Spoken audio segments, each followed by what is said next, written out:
Saudara-saudariku yang terkasih, salam sukacita untuk kita semua. Jangan lupa bahagia. Sudahkah kita memberi senyum hari ini? Kamis 12 Maret 2026. Hari biasa, pekan ketiga Prapaskah. Kita awali permenungan kita hari ini dengan tanda kemenangan Kristus. Dalam nama Bapa dan Putra dan Roh Kudus. Amin. Permenungan kita diambil dari Injil Lukas bab 11 ayat 14 sampai 23.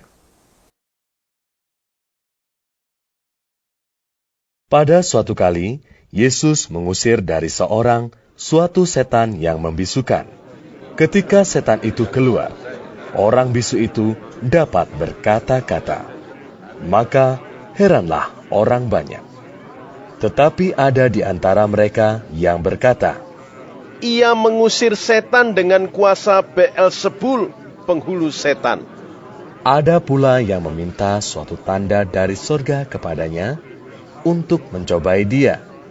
Tetapi Yesus mengetahui pikiran mereka, lalu berkata, "Setiap kerajaan yang terpecah-pecah pasti binasa. Dan setiap rumah tangga yang terpecah-pecah pasti runtuh. Jikalau iblis itu juga terbagi-bagi dan melawan dirinya sendiri, bagaimanakah kerajaannya dapat bertahan? Sebab kamu berkata, bahwa aku mengusir setan dengan kuasa Beelzebul.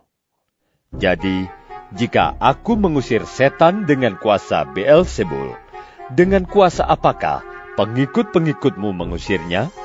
Sebab itu, merekalah yang akan menjadi hakimmu. Tetapi, jika aku mengusir setan dengan kuasa Allah, maka sesungguhnya kerajaan Allah sudah datang kepadamu. Apabila seorang yang kuat dan yang lengkap bersenjata menjaga rumahnya sendiri, maka amanlah segala miliknya. Tetapi jika seorang yang lebih kuat daripadanya menyerang dan mengalahkannya, maka orang itu akan merampas perlengkapan senjata yang diandalkannya dan akan membagi-bagikan rampasannya. Siapa tidak bersama aku, ia melawan aku.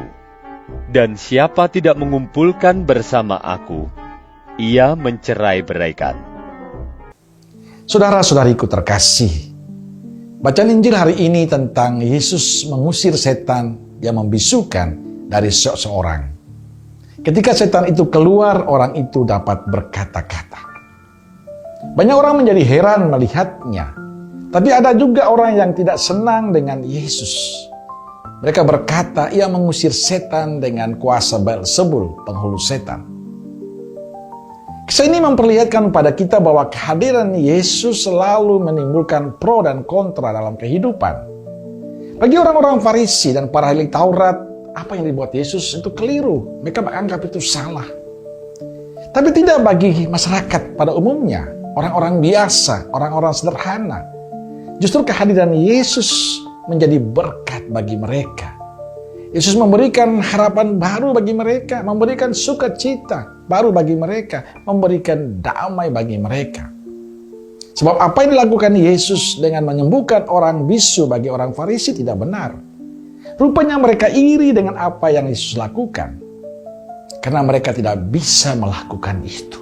Mereka tidak punya kuasa untuk menyembuhkan orang. Tapi Yesus bisa. Ia punya kuasa menyembuhkan. Ia melakukan itu pada banyak orang. Ia mampu melakukan apa saja yang dikehendakinya untuk banyak orang.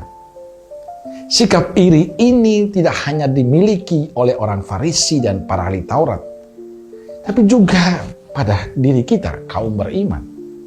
Kita sering iri akan keberhasilan orang lain. Kita sering iri pada kemampuan orang lain. Kita sering iri melihat orang lain bisa ini, bisa itu. Akibatnya hidup kita tetap jauh dari Tuhan. Karena itu kita perlu belajar dan untuk berdamai dengan diri kita.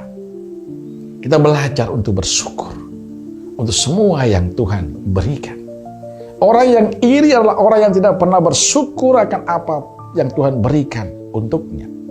Tapi orang yang selalu menghidupi rasa syukur dalam dirinya, menerima sebagai berkat dari Tuhan, ia akan berdamai dengan dirinya.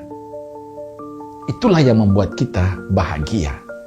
Maka singkirkanlah rasa iri kita dalam hati kita dan budayakanlah, biasakanlah diri kita, warnai hidup kita dengan rasa syukur. Syukur atas apa yang Tuhan berikan kepada kita dan percaya hidup kita akan penuh kebahagiaan dan sukacita. Teruslah bersyukur.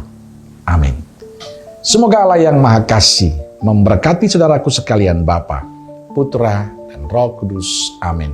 Roh Kudus Nazaret, doakanlah kami. Amin. Berkah dalam.